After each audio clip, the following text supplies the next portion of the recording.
Picture Eben Byers in 1927, wealthy industrialist, champion golfer, the kind of man who had everything until his jaw started falling apart. He'd been drinking radium water, 3 bottles a day for 3 years. Doctors told him it would cure his arm pain, boost his energy, maybe even his love life. What it actually did was turn his bones into Swiss cheese. When Byers died in 1932, his body was so radioactive they had to bury him in a lead-lined coffin. The Wall Street Journal ran a headline, "The radium water worked fine until his jaw came off." This wasn't some back-alley quack treatment. This was mainstream medicine in the 1920s. Doctors injected patients with malaria on purpose. They hammered ice picks through eye sockets. They blew tobacco smoke into rectums. The Roaring Twenties gave us jazz and speakeasies. It also gave us a medical establishment that was basically experimenting on living patients. And the terrifying part, they genuinely believed they were helping. In 1927, Julius Wagner Jauregg won the Nobel Prize in Medicine. His breakthrough, deliberately infecting syphilis patients with malaria. The logic went like this: syphilis can't survive high fevers. Malaria causes high fevers. Therefore, give people malaria to cure their syphilis. If you're thinking that sounds insane, you're not alone.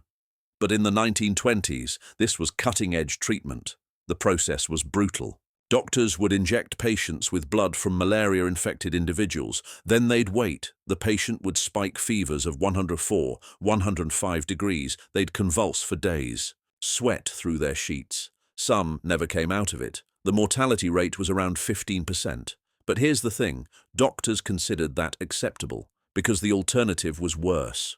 If you had syphilis in the 1920s, your other option was mercury.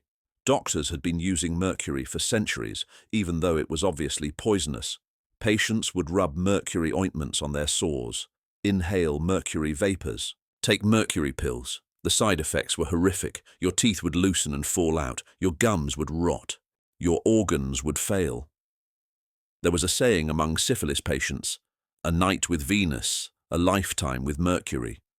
You could survive the disease itself, but the cure might kill you anyway. So when malaria therapy came along, doctors saw it as progress. At least some patients survived. At least it wasn't mercury. What they didn't understand was that they were trading one nightmare for another. Patients who survived the malaria still had to deal with the aftermath, brain damage from the fevers, relapses, sometimes permanent disability. But a few success stories were enough. When a handful of patients improved, doctors called it a breakthrough. They didn't track the ones who died. They didn't follow up on long-term effects. They just knew that doing something felt better than doing nothing. That desperation, that need to act even without understanding, defined 1920s medicine. And it was about to get much, much worse. While doctors were giving patients malaria, the general public was poisoning itself with something even worse, radium. In the 1920s, radium was everywhere. Radium water, radium chocolate, radium suppositories, radium face creams. You could buy radium-infused jockstraps to boost your virility, radium wool pads for arthritis, radium pendants to wear around your neck for perpetual sunshine. The marketing was relentless. Radium was sold as an energy booster, an aphrodisiac, a cure for everything from impotence to cancer. The logic seemed sound to people at the time. Radiation equals energy. Energy equals health. Marie Curie had just won her second Nobel Prize. Radiation was scientific, modern, the future. Nobody understood that it was killing them. Eben Byers, the man from our opening, was the perfect customer. After injuring his arm in 1927, a doctor recommended Radithor, radium dissolved in water. Byers loved it, said it made him feel energized, virile, alive. So he kept drinking it. 1 bottle became 2. 2 became 3 bottles a day. Over 3 years, he consumed roughly 1,400 bottles of Radithor. Each one contained about a microcurie of radium, enough to slowly destroy him from the inside. The decline was gradual at first. Headaches, weight loss. Then his teeth started falling out. His jaw began to ache. By 1931, holes were forming in his skull. His jawbone was literally disintegrating. Doctors had to remove most of his jaw and part of his skull, but the damage was done. When Byers died in 1932, his autopsy revealed the full horror. His bones were riddled with holes, his brain had abscesses, his entire skeleton was crumbling. Even in death, his body was so radioactive that being near it was dangerous. But Byers was wealthy enough to get attention. Most radium victims weren't. The radium girls were factory workers who painted watch dials with radium-based paint. To keep their brush tips sharp, they used a technique called lip, dip, paint. Put the brush in your mouth, dip it in radium paint, paint the dial, repeat hundreds of times per day. The girls thought it was glamorous. The radium made them glow in the dark. They'd paint their nails with it, their teeth, go dancing and watch themselves shimmer under the lights. Then they started dying. Their jaws would swell and rot, teeth would fall out in chunks, bones would snap under normal pressure. One girl's entire jaw came off when a dentist tried to extract a tooth. They developed anemia, bone cancer, tumors that ate through their faces. The companies denied everything. Hired doctors to diagnose the girls with syphilis instead of radium poisoning. Called them liars.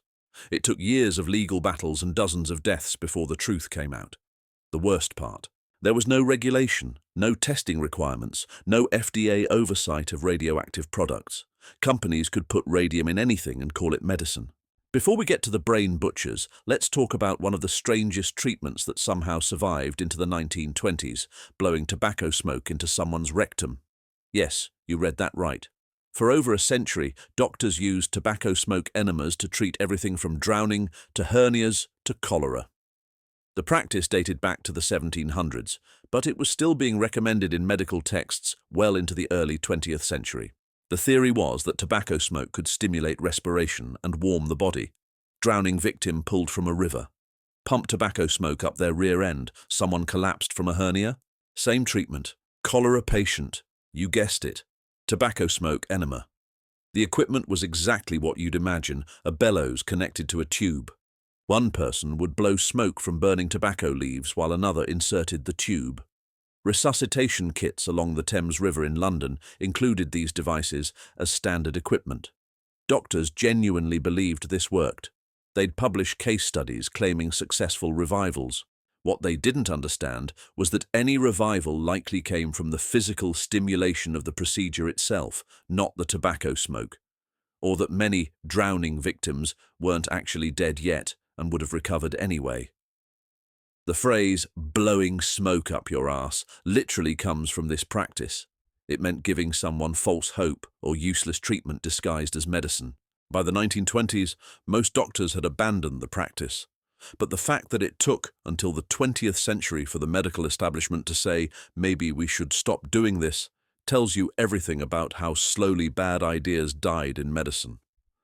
At least, radium poisoning was accidental ignorance. What came next was deliberate mutilation. In the late 1930s, building on techniques developed in the 1920s, a doctor named Walter Freeman perfected something he called the transorbital lobotomy. The procedure was simple. Take an ice pick, hammer it through the eye socket into the brain, wiggle it around to sever connections in the frontal lobe. 10 minutes, no anesthesia required.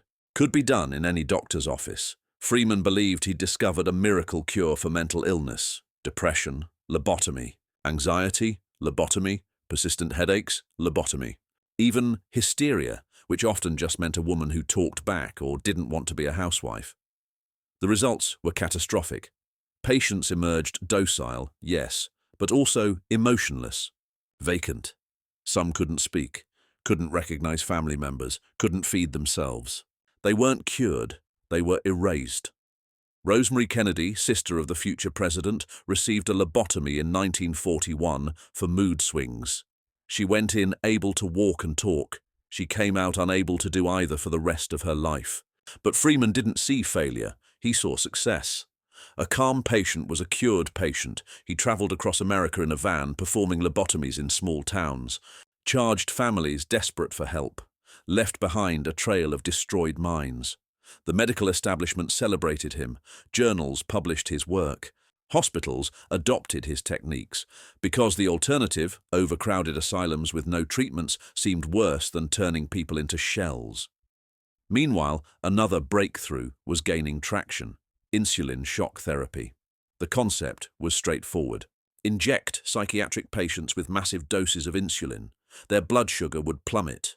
They'd convulse violently, fall into a coma, then, hopefully, wake up cured. The mortality rate was significant. Patients died from the seizures, from hitting their heads during convulsions. But doctors considered this acceptable for hopeless cases. The theory behind it: shock the brain into resetting, like turning a broken machine off and on again. There was no real science supporting this, no understanding of why it might work, just desperate doctors trying anything on patients who had nowhere else to turn. Both treatments shared the same terrible logic. If a patient was suffering, any intervention, no matter how brutal, was justified. Desperation masquerading as innovation. These weren't rogue practitioners. These were respected doctors at major institutions. Publishing in medical journals, teaching at universities, winning awards, they genuinely believed they were helping. That's what makes it so horrifying. But eugenics targeted entire populations. Between 1907 and the 1970s, over 60,000 Americans were forcibly sterilized. The peak years? The 1920s and 1930s. The targets were the feeble-minded, epileptics, criminals. The poor, minorities, women deemed promiscuous, anyone society decided shouldn't reproduce. In 1927, the Supreme Court made it constitutional.